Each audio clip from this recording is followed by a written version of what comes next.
Future ಈಗ ಸಮಸ್ಯೆಯಲ್ಲಿ ಸಿಕ್ಕಂಡವ್ರಿಗೆ ಪರಿಹಾರ ಕೊಡೋ ಬದಲು ಸಮಸ್ಯೆ ಮೊದಲೇ ಹಂತದಲ್ಲಿ ಇದ್ದವ್ರನ್ನ ಗುರುತಿಸಿ ಅಂಥವ್ರಿಗೆ ಚಿಕಿತ್ಸೆ ಮಾಡಬೇಕು ಅನ್ನೋದು ನಮ್ಮದು ಫ್ಯೂಚರ್ ಇದೆ.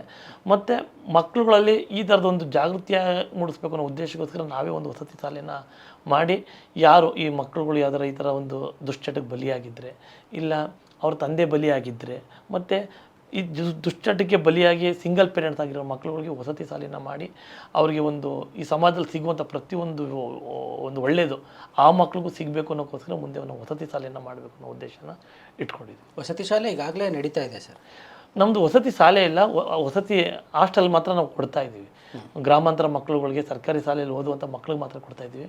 ಇನ್ನು ಇದನ್ನು ದೊಡ್ಡ ಮಟ್ಟದಲ್ಲಿ ವಿಸ್ತಾರ ಮಾಡಿ ಸಾವಿರಾರು ಮಕ್ಕಳುಗಳಿಗೆ ಇಡೀ ರಾಜ್ಯದಲ್ಲಿ ಬಂದು ಅಲ್ಲಿ ಅವರು ಸ್ಟೇ ಆಗಿ ನಮ್ಮ ಒಂದು ವಸತಿ ಶಾಲೆಯಲ್ಲೇ ಓದಬೇಕು. ಇದು ಸ್ಪೆಷಲ್ ಸ್ಕೂಲ್, ಪ್ರತಿಭಾವಂತರಿಗಲ್ಲ, ಪ್ರತಿಭೆ ಇಲ್ಲದವ್ರಿಗೆ.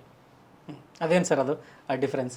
ಅಂದರೆ ಪ್ರತಿಭೆ ಎಲ್ಲರ ಹತ್ರ ಇರ್ತದೆ ಸರ್, ಅದನ್ನ ಗುರುತಿಸಿ ಅದನ್ನ ಪ್ರೋತ್ಸಾಹ ಮಾಡುವಂಥ ಕೆಲಸನ ಮಾಡಬೇಕು. ಭೂಮಿಗೆ ನಾವು ಗಿಡ ಹಾಕ್ತೀವಿ, ಒಳ್ಳೆ ಗಿಡ ಕೆಟ್ಟ ಗಿಡ ಅಂತ ಏನಿಲ್ಲ. ಆ ಗಿಡಕ್ಕೆ ಮೂಲಭೂತ ಸೌಕರ್ಯಗಳು ಸಿಕ್ಕರೆ ತುಂಬ ದೊಡ್ಡ ಮಟ್ಟದಲ್ಲಿ ಬೆಳೆದಿರ್ತದೆ. ಕೆಲವು ಗಿಡಗಳಿಗೆ ಮೂಲಭೂತ ಸೌಕರ್ಯ ಸಿಕ್ಕಿಲ್ಲ, ಅದರಿಂದ ಗಿಡಗಳು ಹಾಳಾಗಿರ್ತದೆ. ಆ ಥರ ಮಕ್ಕಳುಗಳಿಗೂ ಮೂಲಭೂತ ಸೌಕರ್ಯಗಳು, ಮಾರ್ಗದರ್ಶನ, ಪ್ರೋತ್ಸಾಹ ಮಾಡಿದ್ರೆ ಮಕ್ಕಳು ಪ್ರತಿಯೊಬ್ಬರು ಪ್ರತಿಭಾವಂತ ಮಕ್ಕಳುಗಳೇ ಆಗಿ ಬರ್ತಾರೆ ಸರ್. ಅಂದರೆ ಈಗ ನೀವು ಹಾಸ್ಟೆಲ್ ನಡೆಸ್ತಾ ಇದ್ದೀರಿ ಸರ್? ಆಲ್ರೆಡಿ ನಾವು ನಡೆಸ್ತಾ ಇದ್ದೀವಿ. ಎಷ್ಟು ಮಕ್ಕಳಿದ್ದಾರೆ? ಈಗ ಒಂದು 25 ಮಕ್ಕಳಿಗೆ ಕೊಟ್ಟಿದ್ವಿ ಸರ್. ಈ ಸರಿ 100 ಮಕ್ಕಳಿಗೆ ಅಂತ ವ್ಯವಸ್ಥೆ ಮಾಡಿದ್ವಿ. ಎಷ್ಟು ಜನ ಬರ್ತಾರೆ ಅಷ್ಟು ಜನಕ್ಕೆ ನಾವು ಉಚಿತವಾಗಿ ಹಾಸ್ಟೆಲನ್ನು ವ್ಯವಸ್ಥೆ ಮಾಡ್ಕೊಡ್ತೀವಿ. ಯಾವ್ಯಾವ ಥರ ಮಕ್ಕಳಿದ್ದಾರೆ ಸರ್? ಸರ್ ನಾನು ಅಲ್ಲಿ ಯಾವ ಥರ ಮಕ್ಕಳಿಗಂತ ಯಾವುದೇ ಥರದ ಕಂಡೀಷನ್ ಆಗಿಲ್ಲ. ನಿಮಗೆ ಯಾರಿಗೆ ಅವಶ್ಯಕತೆ ಐತೆ ಅಂಥವ್ರು ಬನ್ನಿ. ನನ್ನ ಮೊದಲೇದು ಆದ್ಯತೆ ಕುಡ್ತದ ಚಟಕ್ಕೆ ಬಲಿಯಾಗಿ ತಂದೆ ಕಳ್ಕೊಂಡಂಥ ಮಕ್ಕಳಿಗೆ ವ್ಯವಸ್ಥೆ ಮಾಡಿಕೊಟ್ಟಿದ್ದೀನಿ. ಅದರಲ್ಲಿ ಕುಡ್ತದ ಚಟಕ್ಕೆ ಬಲಿಯಾಗಿ ತಂದೆ ಇದ್ದು ಮಕ್ಳಿಗೆ ಯಾರಿಗೂ ಓದೋಕ್ಕಾಗ್ತದೆ ಅಂಥ ಮಕ್ಳಿಗೆ ವ್ಯವಸ್ಥೆ ಮಾಡಿಕೊಟ್ಟಿದ್ದೀನಿ.